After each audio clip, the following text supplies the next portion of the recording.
Voilà, dernier, on va démarrer notre séance. Mesdames, Messieurs, chers conseillers, membres du public, bonsoir.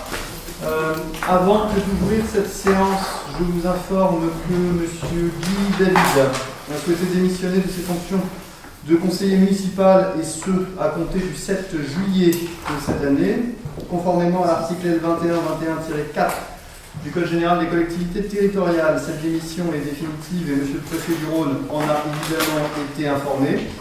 Conformément à l'article L270 du Code électoral, M. Jean-Philippe Maguet, suivant immédiat sur la liste dont faisait partie M. Guy David lors des dernières élections municipales, est installé en qualité de conseiller municipal. J'ai donc le plaisir d'accueillir dans notre assemblée M. Jean-Philippe Maguet. Bienvenue à toi, Jean-Philippe. Merci beaucoup.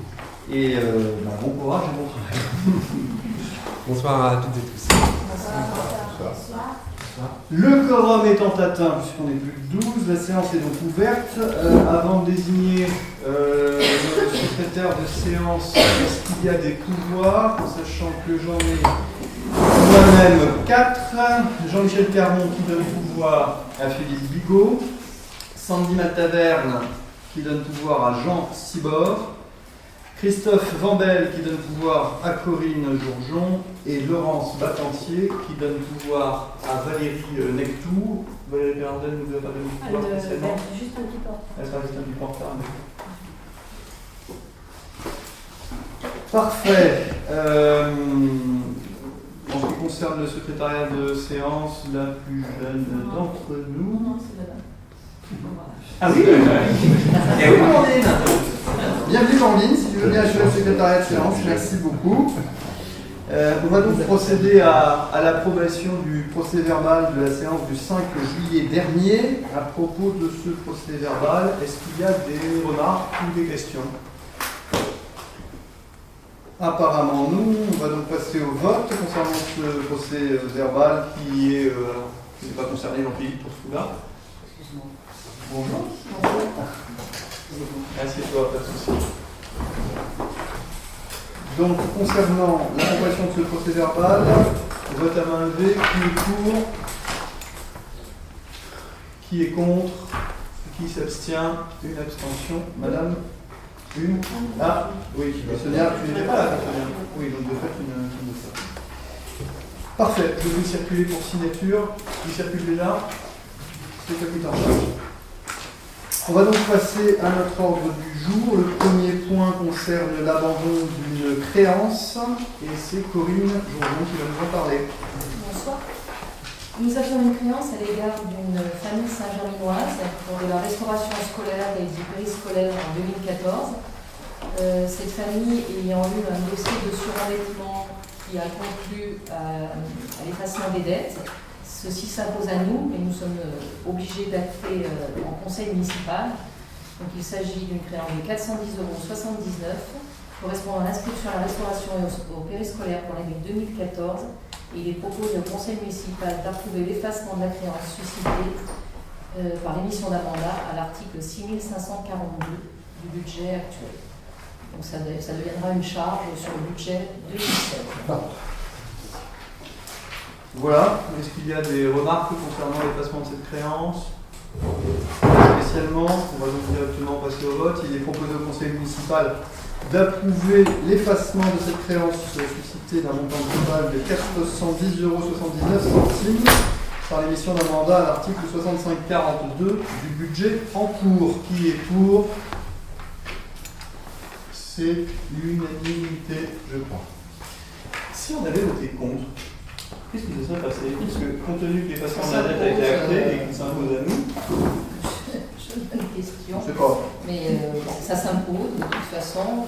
Malgré tout, on doit passer la dépense, puisqu'à partir du moment où un titre est émis, il rentre en recette. Et cette recette, il faut la sortir, puisque forcément, elle ne sera jamais recouvrée. Donc, voilà. Sinon, on peut la traîner pendant très longtemps, mais on n'arrivera jamais à recouvrer la somme. Bon, ok. On passe pour l'effacer. On passe donc au second point à l'ordre du jour, et Corinne, c'est encore toi qui, après signature, va nous parler de l'indemnité de conseil du receveur. Donc l'indemnité de conseil du receveur, comme les années précédentes, le trésorier de Neuville-sur-Saône, M. Alessi, nous envoie son décompte.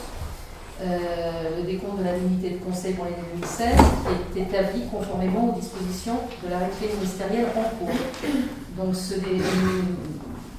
décompte nous indique toutes les dépenses des 3 derniers exercices, 2013, 2014, 2015, et selon un calcul très précis, aboutit à 615,77 €. Donc nous vous proposons, comme les années précédentes, de voter 100% du taux de l'indemnité demandée, soit 615,77 €. Cette indemnité du receveur, est-ce qu'il y a des questions?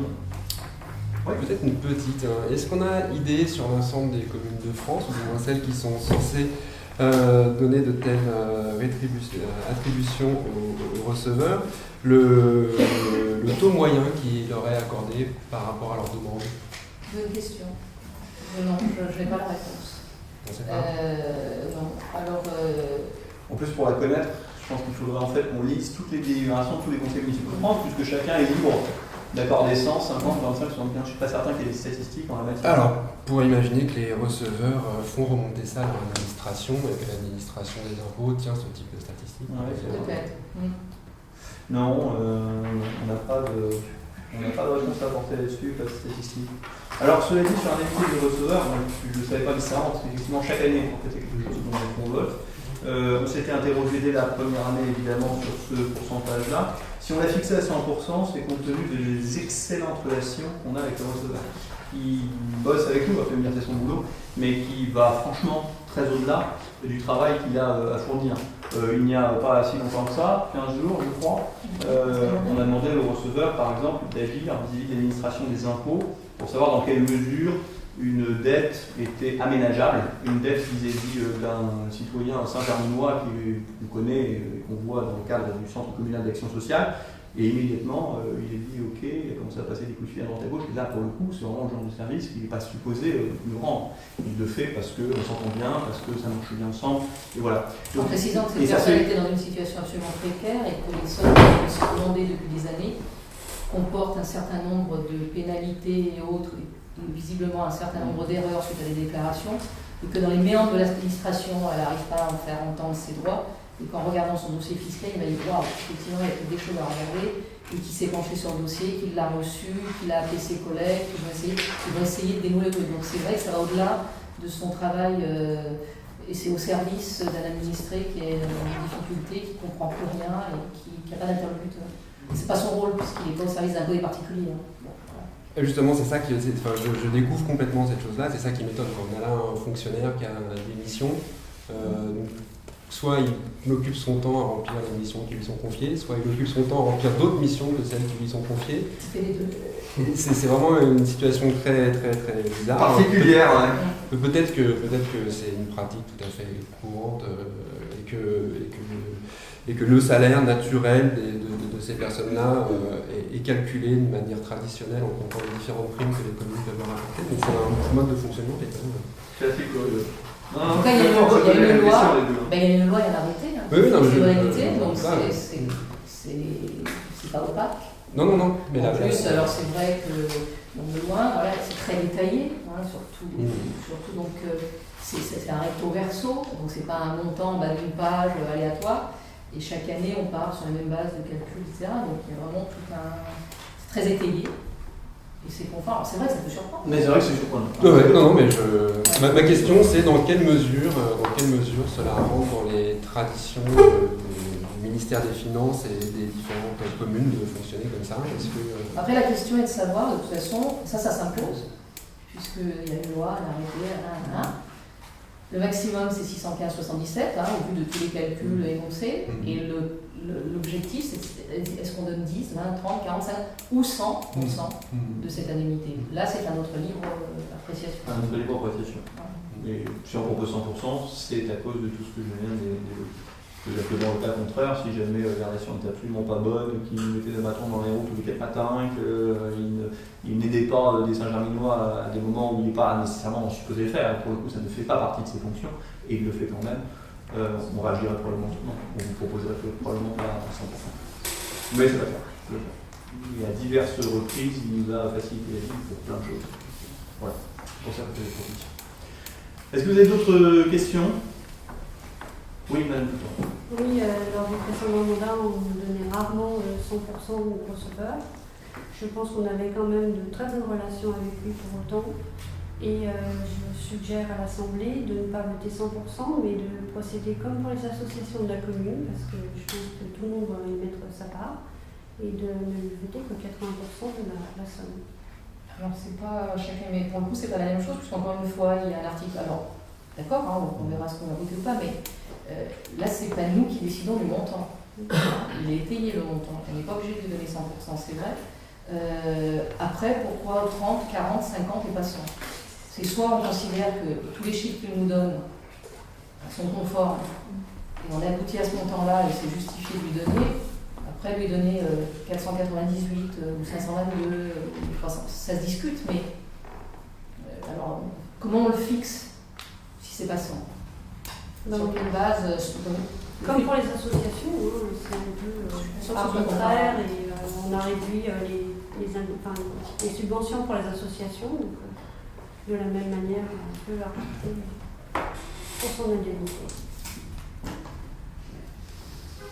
Personnellement, je ne suis pas cet avis. Je considère que c'est absolument pas le même sujet des associations et les receveurs, et que par ailleurs, je le répète, si le receveur faisait uniquement son boulot, je voterais plus facilement 80%, 75%, 50%, voire 0, parce que finalement, il fait son boulot.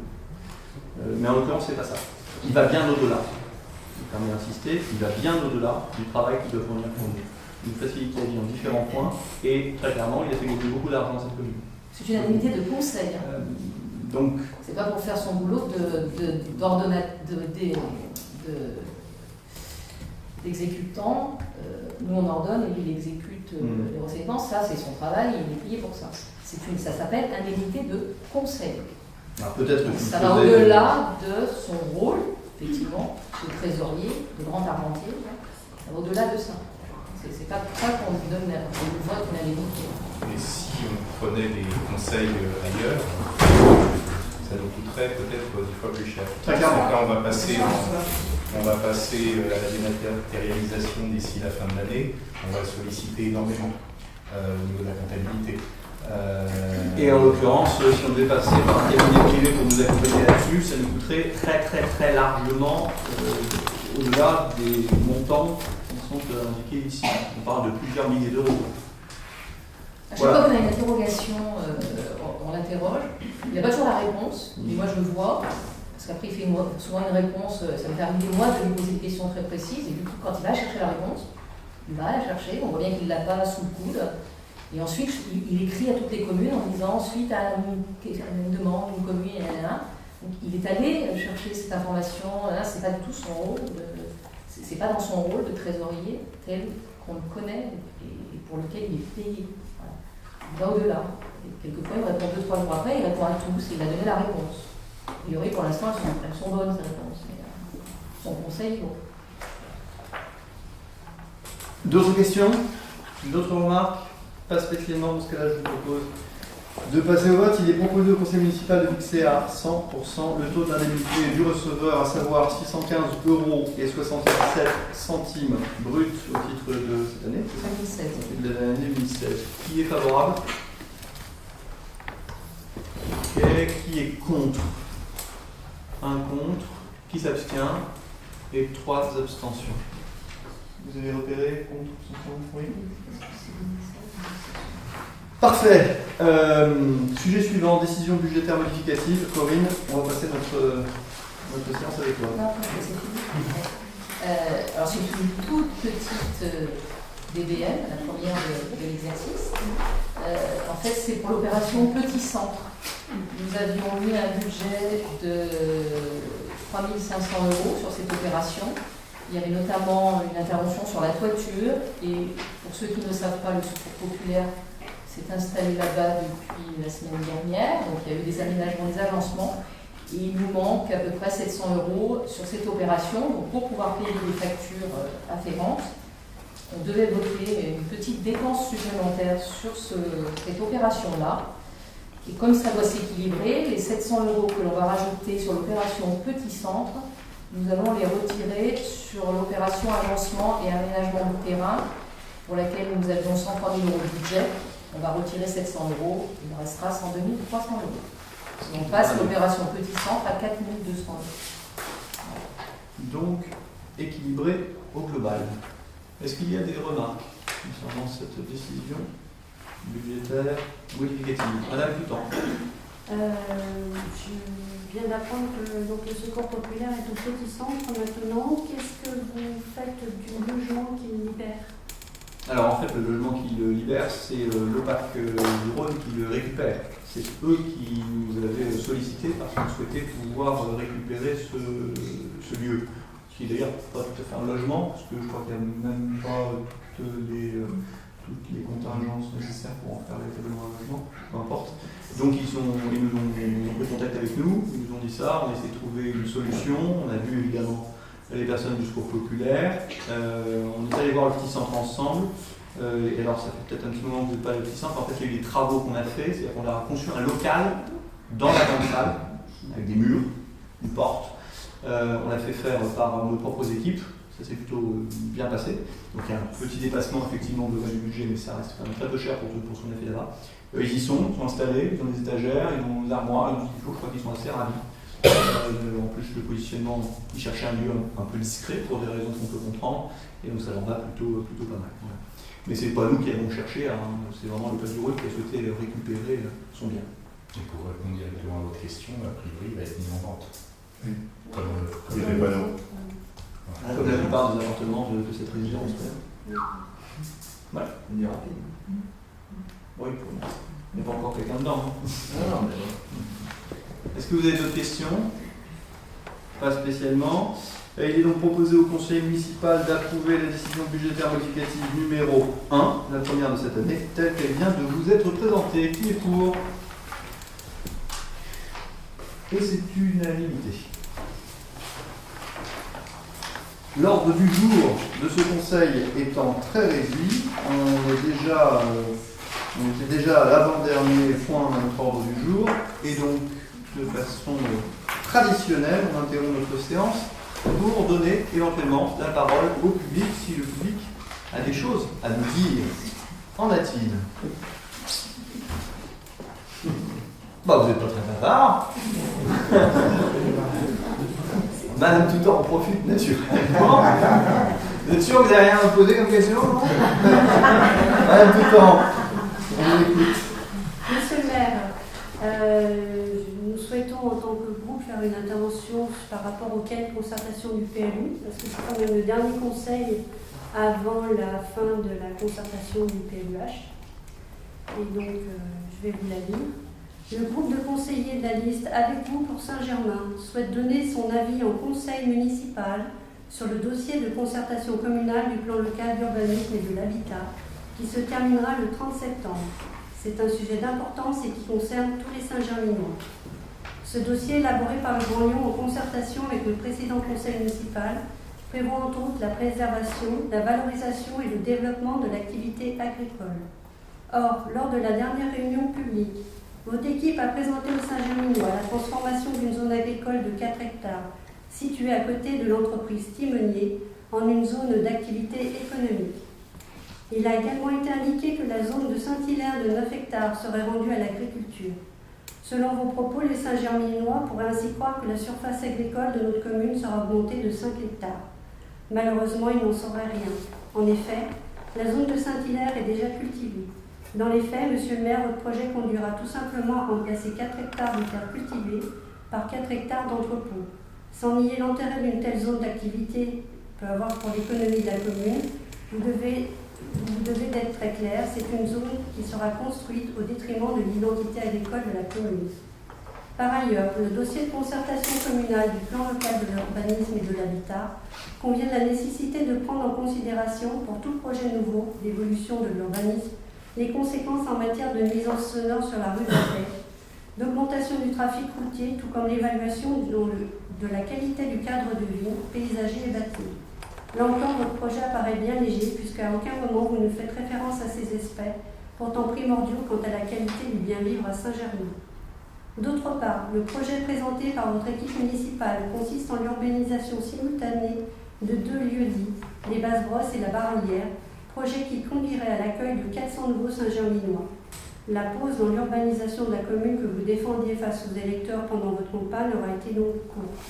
Il ne serait bien réfléchi et responsable de se lancer dans un projet d'une envergure sans préalablement en avoir prévu les conséquences en matière d'évolution des équipements communaux tels que écoles, restaurants scolaires, activités jeunesse. Notre groupe d'élus a une vision différente de la mise en œuvre du développement de ces 2 zones et recommande une urbanisation étalée sur le long terme. Une zone d'abord, avant d'envisager l'autre après un bilan d'évaluation, en réelle concertation avec les Saint-Germinois quant aux besoins de la commune.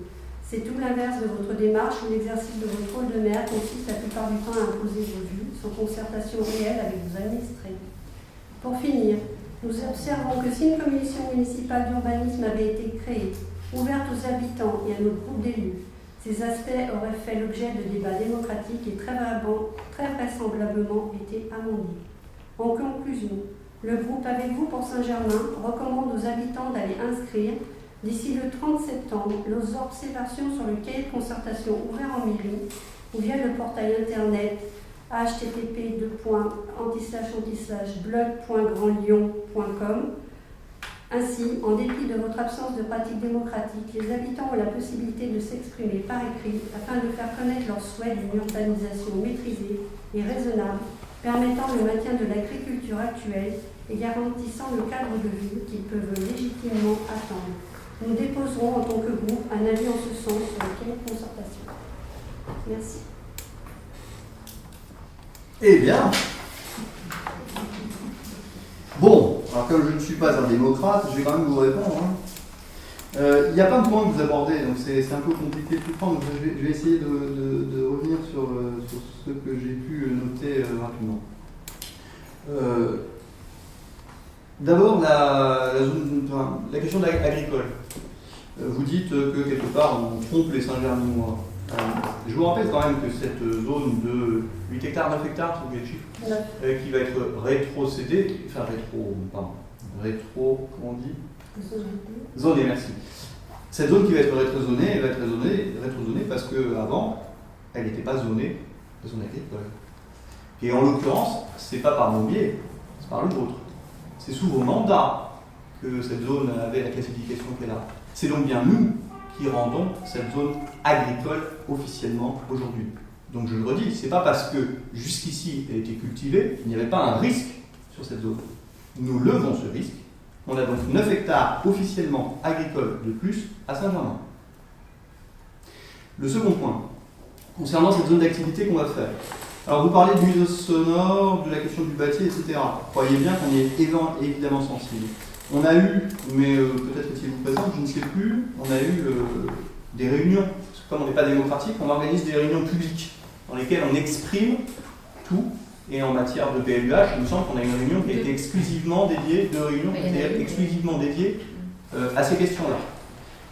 Lors de cette réunion, on a dit pourquoi on souhaitait faire cette zone d'activité économique, que je dois rappeler, vous souhaitiez également faire, puisque vous aviez l'intention de la faire derrière Timonier. À l'époque, pour nous, c'était d'ailleurs pareil, donc vous aviez cette même intention. En l'occurrence, sur ces 4 hectares, on a trouvé que c'était mieux placé. Il n'est absolument pas question d'y faire des activités qui apporteraient des nuisances sonores. On y sera très attentif. En particulier, il n'y aura pas d'activité industrielle du type de celle qu'on peut voir, par exemple, chez nos voisins de Quincieux. Ce sera vraiment une zone artisanale, ce sera une zone sur laquelle il y aura plusieurs bâtiments et du stockage. Bref, on va être évidemment attentif à ça. En ce qui concerne le paysage, il est bien évident qu'on fera évidemment gaffe aussi à ne pas faire n'importe quoi. On est en relation aujourd'hui. Je ne sais pas si vous connaissez cette zone, il y a une zone à cailloux aujourd'hui qui est assez représentative de ce qu'on pourrait voir demain, dans quelques années, à Saint-Germain. Je vous encourage à y aller. C'est extrêmement calme, c'est plutôt joli, ça s'insère parfaitement dans le paysage. C'est tout à fait ce genre de choses vers lesquelles on pourrait s'orienter. Par ailleurs, la métropole nous a confirmé au regard de ce qu'on souhaitait faire que ça permettrait de générer environ 250 emplois sur la commune de Saint-Germain. C'est plutôt un minimum qu'un maximum. Et pour nous, ces emplois sont importants. Non pas tant pour que les Saint-Germinois aient un emploi, parce qu'on a un taux de chômage qui n'est pas extrêmement élevé dans notre commune, merci la métropole, mais surtout parce que ces gens-là, entre midi et 2, j'espère bien qu'ils iront déjeuner à notre brasserie ou Croquentin là-haut, qui tire un peu la langue les uns et les autres. On le sait bien, les commerces ont du mal à vivre sur Saint-Germain, mais qu'ils iront également faire leurs courses au spa ou chez le boulanger. Le fait d'avoir des emplois en journée, c'est très bon pour les commerces d'une commune. C'est bien notre objectif que d'aller dans ce sens-là.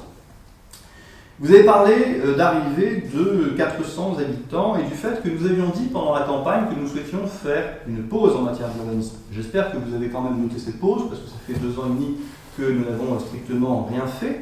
Et je rappelle que les PLUH n'est activable qu'à partir de 2018. Donc l'année prochaine, vous n'en verrez pas beaucoup plus. Ensuite, il n'est évidemment pas question d'ouvrir la zone de Basse-Brosse et la zone de Barolière en même temps et sans rythmer les choses. Pourquoi? Parce que tout simplement, demain, si j'ai 400 habitants qui arrivent, avec femmes, enfants, hommes, seniors et compagnie, je vais avoir un certain nombre de difficultés en matière d'infrastructure, vous l'avez bien noté. Aujourd'hui, les écoles ne sont pas très loin d'être saturées en termes de nombre de classes. Il faut donc que je les crée avant d'avoir des problèmes. On m'a confié tout à l'heure que nous avions explosé le record mondial et Saint-Germinois du nombre de personnes présentes à la restauration scolaire. On est passé de 200 enfants à 250. C'est juste énorme comme montée. Il est bien évident que si on commence à accueillir 400 personnes de plus, on va avoir de nombreux enfants de plus à l'école et qu'on a besoin de pouvoir les nourrir. Donc on n'a évidemment pas l'intention de faire les choses n'importe comment et de rythmer progressivement la façon dont on va ouvrir ces zones. Elles seront ouvertes sous conditions. Et les conditions, c'est évidemment la commune qui les fixera et la métropole est d'accord. Donc on va faire très attention aussi sur l'ouverture de ces zones. Par ailleurs, je vous rappelle que vous parlez de la zone de Basse-Brosse et Barolière, mais que ce n'est pas moi qui avais mis dans le précédent PLUH que ces zones étaient à urbaniser. C'était vous qui les aviez déjà identifiées, vous ou même peut-être vos prédécesseurs. J'aimerais bien que Christophe Bambel soit là. C'était peut-être même vos prédécesseurs. Ça fait longtemps que ces zones sont identifiées comme étant celles sur lesquelles demain Saint-Germain se développera. Et quand je dis demain, ça peut se passer entre 2018 et 2020, 22, 24, 25, 26. Nous verrons. On fera les choses tout doucement. Quand on les fait doucement, en général, on le fait plutôt bien. On va faire attention, on prendra nos précautions, bien évidemment. Enfin, vous avez parlé d'une commission urbanisme qui, si elle avait existé, aurait permis de corriger tous nos errements. Alors, je rappelle aux Saint-Germinois qui nous écoutent, que les commissions, et en particulier donc, cette commission urbanisme, ne sont pas des commissions obligatoires dans des communes de moins de 3500 habitants. Bon.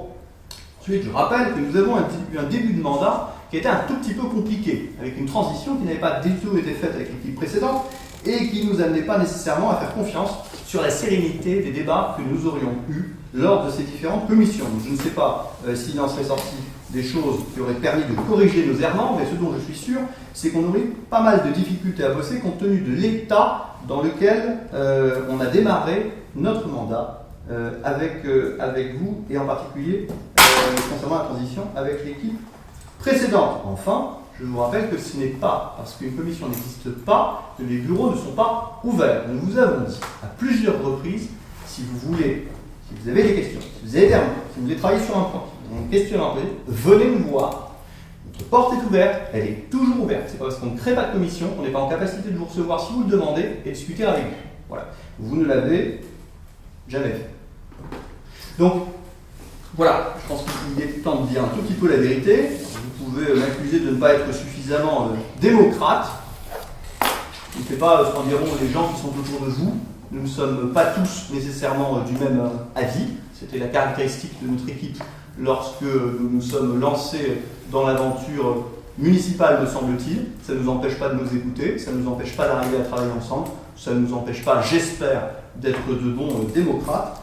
Mais voilà, ces propos vous appartiennent et je vous les laisse. Est-ce que... Je peux rajouter quelque chose. Oui, Corinne. La réponse que Renaud Georges vous a faite, Madame Toutan et le groupe, sur l'échelonnement entre les Basses-Brosses, la Barolière, ce n'est pas une réponse de circonstance, parce qu'on est en conseil municipal avec du public et enregistré. C'est que si vous étiez venus, les membres de votre groupe, à la réunion spéciale PLUH, qui est vue, je crois, en février, puis sur la réunion à mi-mandat, qui a expliqué un peu les choses, ce qu'il vient de dire a été très détaillé, et tous les gens qui auront participé, notamment ceux qui sont concernés par le projet, pourront le dire, non seulement il a été très, très longuement expliqué que tout ça, c'est parce qu'il faut fixer aujourd'hui les règles pour les 20 ans qui viennent. Donc il vaut mieux maîtriser maintenant, parce qu'on n'est pas sûr que plus tard on aura la maîtrise et que ce n'est pas la métropole qui l'aura, que c'était effectivement des zones qui avaient déjà été identifiées et que ça sera dans le temps. Et même à l'intérieur de la Barolière, Christophe Vandel, et c'est dommage qu'il n'est pas là ce soir, a expliqué comment à l'intérieur même de ce projet-là, ce sera aussi échelonné. Donc il est fort dommage que vous n'ayez pas assisté à ces réunions, parce que tous les points que vous reprenez là, vous auriez eu toutes les réponses. Donc ce n'est vraiment pas une réponse qui vous a de circonstance. Ça a été dit. C'est pas juste parce que vous l'avez écrit qu'on veut dire la même chose. Pas du tout. Oui, même le temps. Je vais juste reprendre rapidement quatre points. Les anciennes inscriptions sur le PLU, c'est pas du tout sur l'ancien mandat. Ça remonte au moins à 2 ou 3 mandats avant. Ok, on peut faire pas du Que c'est dans les années 2000. Je ne sais plus exactement la date, mais je crois que c'est 2000 tout le monde. Ensuite, concernant la zone d'activité, effectivement, c'était la zone d'activité qui est déjà zonée activité sur le PLU. Donc nous ne prenions pas de l'espace agricole pour la faire. C'était sur le même tellement que Timonier et ça créait également de l'emploi. Sauf que pour votre information, sur ce point précis, Sylvie Guinard, qui est donc la présidente de Timonier, souhaitait pouvoir conserver l'usage de ce terrain parce que sa société se développe, qu'elle se développe fortement à l'international et qu'elle a probablement l'intention de mettre des bâtiments derrière pour pouvoir assurer son développement. Voilà pourquoi il nous a fallu trouver un autre lieu et il nous semblait qu'à côté de Timonier, c'était somme toute assez logique. Quant aux commissions, on n'a pas demandé une ouverture de commission uniquement à notre groupe, on a demandé aussi au Saint-Germinois, comme ça se pratiquait antérieurement. Donc le fait de vous voir en tête à tête nous importe peu, entre guillemets. Ce qui nous semble important, c'est que, oui, certainement, ce qui nous paraît important, c'est que les Saint-Germinois puissent participer à des commissions en toute d'une manière très simple et en toute transparence. Et puis pour terminer, contrairement à ce que vous dites, Madame Jourjon, au moins à la première réunion, nous étions 3. Vous étiez là? Oui, bien sûr. Alors je ne sais pas où, mais je... Ah, bah, vous avez pas vu. En haut à gauche. La dernière. Vous avez entendu? Si. Même que j'ai repris M. Vandel à un moment donné, quand il m'a cherché du regard pour une question, je ne sais plus laquelle, mais si, j'étais présente et j'ai répondu. Écoutez, alors soit c'est dommage que vous ne sachiez plus la réponse, mais ou la question. Non, en tout cas, alors si vous y étiez, c'est d'autant plus étonnant que vous fassiez ce genre de questions, puisque toutes les réponses ont été dites ce jour-là.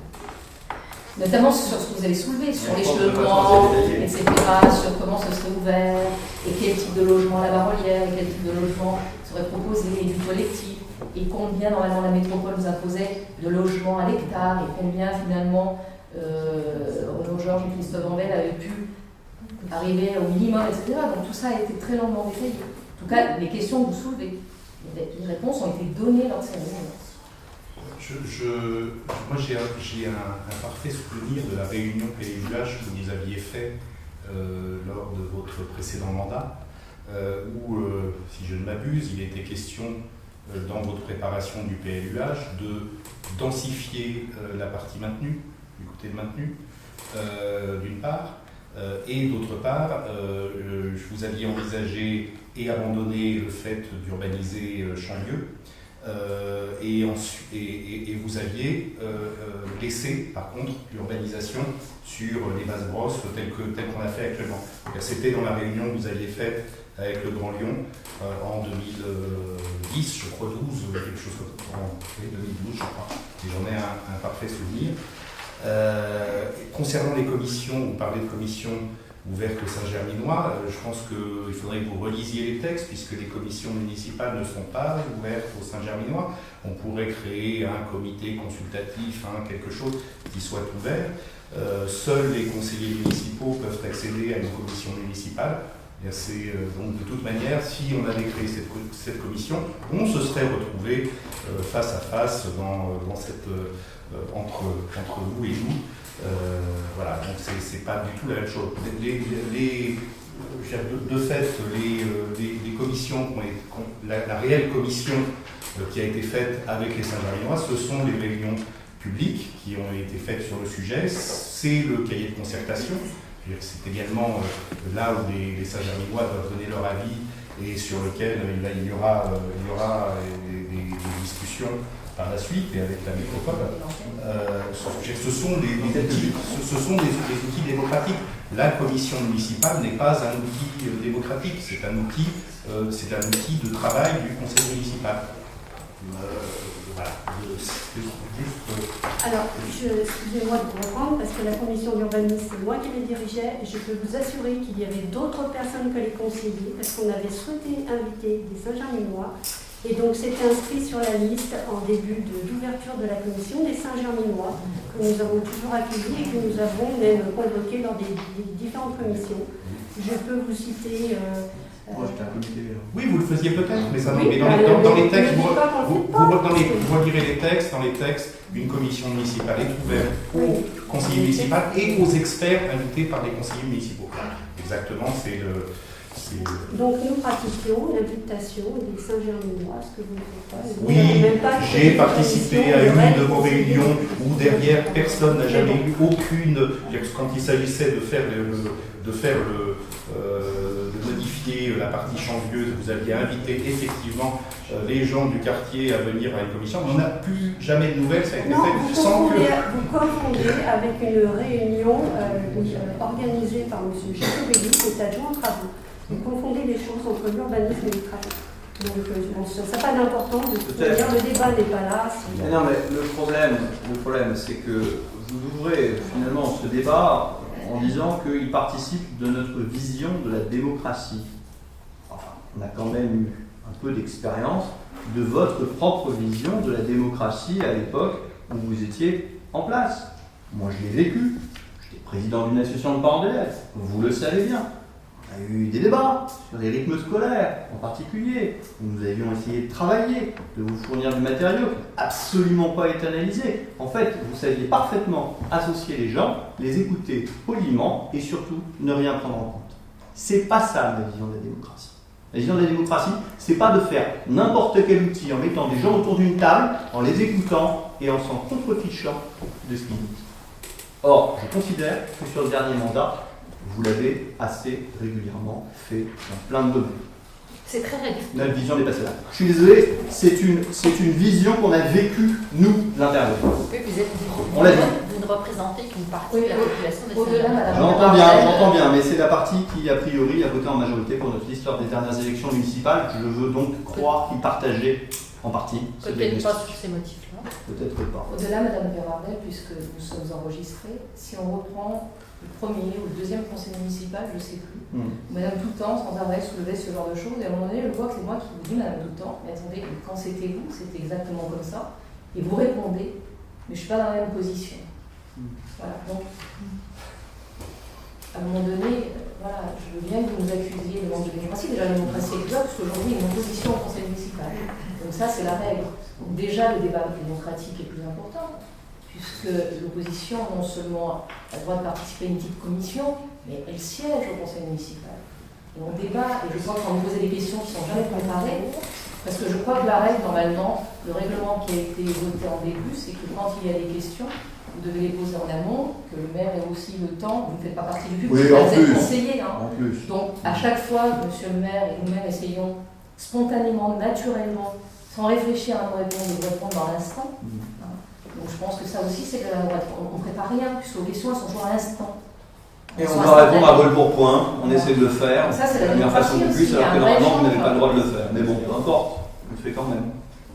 Et j'ajouterais d'ailleurs, que vous avez pu voir dans le dernier petit potin qu'on fait un appel à projet sur le FIC, donc qui est très lié à l'urbanisme, plutôt à la voirie qu'à l'urbanisme. Et à la vie au quotidien des gens. Mais à la vie au quotidien des gens.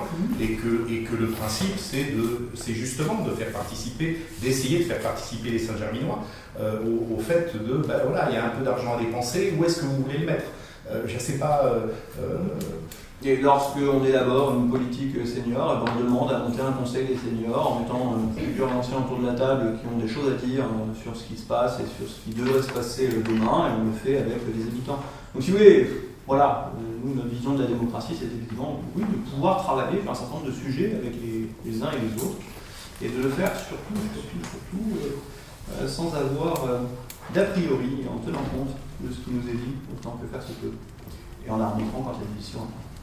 Est-ce qu'il y a d'autres points, actions, publiques? Non, pas spécialement. Parfait. Alors, si vous voulez bien, on va rouvrir la séance et reprendre notre ordre du jour avec la convention avec la commune de Curisseau-Mont-d'Or pour le prêt d'un minibus. Et c'est moi, cette fois-ci, qui présente la chose.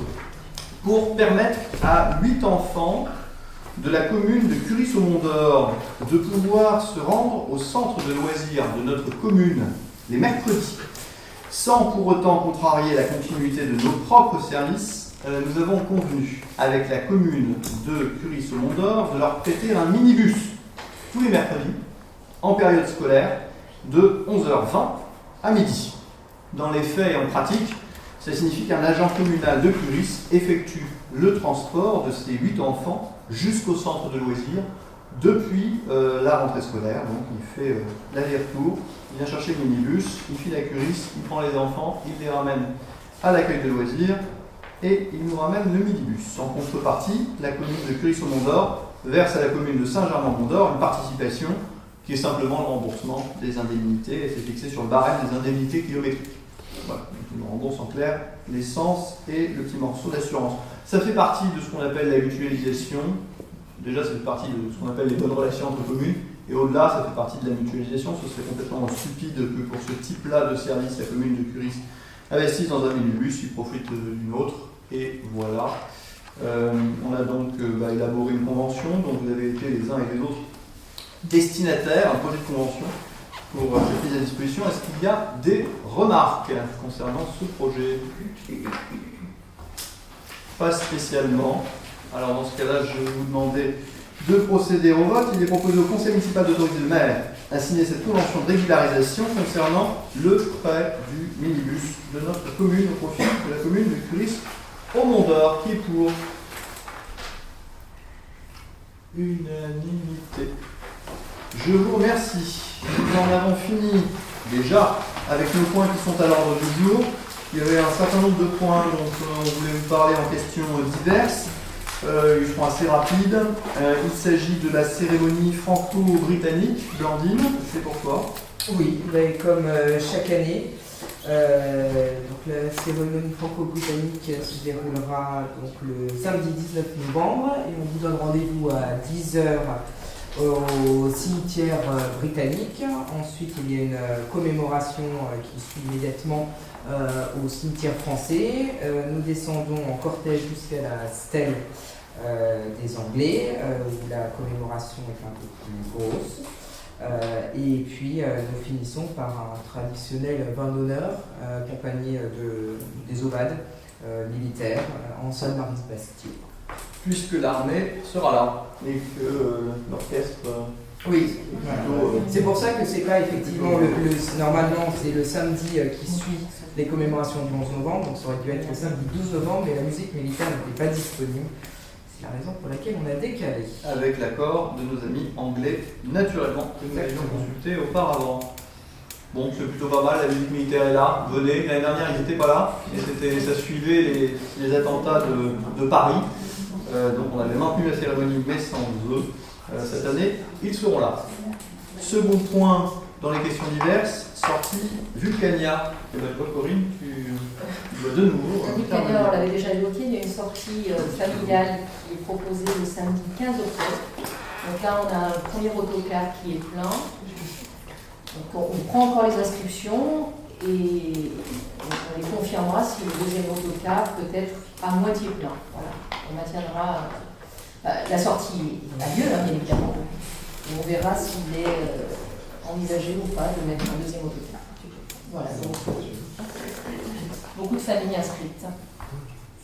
Excusez-moi, oui. On a parlé de la cérémonie franco-britannique. Est-ce que vous pouvez nous dire s'il y a quelque chose de prévu pour les cérémonies du 11 novembre? Oui, bien sûr. Je dois avouer qu'on ne parle même plus des cérémonies du 11 novembre, mais classiquement, oui, bien sûr. Ça se passe comme d'habitude. En haut, avec rendez-vous place de la bascule. Avec, non, Christophe, il sera là pour faire la cérémonie? Non. On cherche quelqu'un pour faire la cérémonie au bord. Si jamais vous avez ce qu'il faut, n'hésitez pas à vous rapprocher de nous. Et puis, on défilera jusqu'au cimetière, comme chaque année. Vous pouvez peut-être donner les horaires pour les personnes qui écoutent le conseil. On a ça. Ce sera dans le petit hôtel Mondé, par exemple. Oui, traditionnellement, on rencontre avant les associations d'anciens combattants. Pour s'assurer que l'heure leur convient. Exactement. Donc, là, Habituellement, c'est 11 heures. oui, Me semble-t-il. c'est ça. Donc habituellement c'est 11 heures, ce sera confirmé dans le prochain petit bulletin qui sortira vers le 5 novembre, quelque chose comme ça. Voilà. Ça veut dire aussi. Troisième point, alors du jour de nos questions diverses, les ados, avec un certain nombre de choses qui vont commencer à se passer. J'ai demandé à Sonia Masqueraoui de bien vouloir élaborer la politique vis-à-vis des adolescents. Elle est aidée en cela par Actijeune, Mathurin bien sûr, mais enfin Madly surtout, qui a été désigné. Ils ont déjà fait une première soirée, fin août, destinée aux adolescents. Ils ont eu pas mal de monde d'ailleurs. Ils avaient un petit barbecue qui était préparé, donc les 20-25, quelque chose comme ça. Combien 30, donc plutôt pas mal. Là aujourd'hui, il tenait une permanence au pôle maintenu pour consulter les adolescents sur les envies qu'ils pouvaient avoir, donc ça va monter en puissance progressivement. Par ailleurs, on va renouveler le conseil municipal des jeunes, là aussi. Madly et Sonia travaillent sur ce sujet-là. Enfin, à partir de maintenant, et j'espère tous les jeudis, un créneau leur est dédié entre 17h30 et 19h. La salle Marie-Bastier leur appartient, avec un animateur qui sera sur place et qui va leur proposer des activités sportives. Ça démarre demain. Voilà pour ce point. On a également calé une date d'un prochain conseil municipal exceptionnel. Ça veut dire que l'ordre du jour sera fortement restreint, qui se tiendra, donc notez-le s'il vous plaît, le 19 octobre prochain à 19h30. Cyril, est-ce que tu peux nous en dire plus sur l'ordre du jour de ce conseil, parce que c'est toi qui l'as souhaité? Oui, alors pas préparé grand chose, mais en gros, donc il y a un projet de création de scène sur le parvis de la Mandillonne, le long du pré des Anglais. Donc on a lancé le dossier d'appel d'œuvres de maîtrise d'œuvre de ce projet, donc il est en ligne en ce moment et donc il va être clôturé à peu près à ce moment-là. Et donc on va faire le choix de l'architecte et on aura besoin de délibérer au prochain conseil municipal pour que la scène soit, on va dire, si tout se passe bien, soit inaugurée pour, allez, on va dire, mi-juin, allez, fin juin peut-être, dans le pire des cas pour le 14 juillet. Voilà. Et dans le meilleur des cas, pour la fête de la musique et le pianiste. C'est possible. C'est un peu tendu, mais on va y arriver. Voilà pourquoi on a besoin de devenir un conseil municipal exceptionnel, c'est pour essayer de respecter un rythme dans l'élaboration de ce projet, qui le tient à cœur, et qui est en partie financé par d'autres que nous, ce qui est plutôt bien aussi. Voilà, j'en ai fini des points à l'ordre du jour et des questions diverses. Oui, le conseil municipal suivant, une date de principe, a été posée le mercredi 23 novembre à 19h30, je vais dire le vrai conseil municipal, celui avec un ordre du jour un peu plus fourni, même peut-être un peu plus fourni qu'aujourd'hui. Je vous remercie et puis je vous souhaite une excellente soirée et une bonne fin de semaine. C'est la séance levée. Merci à tous.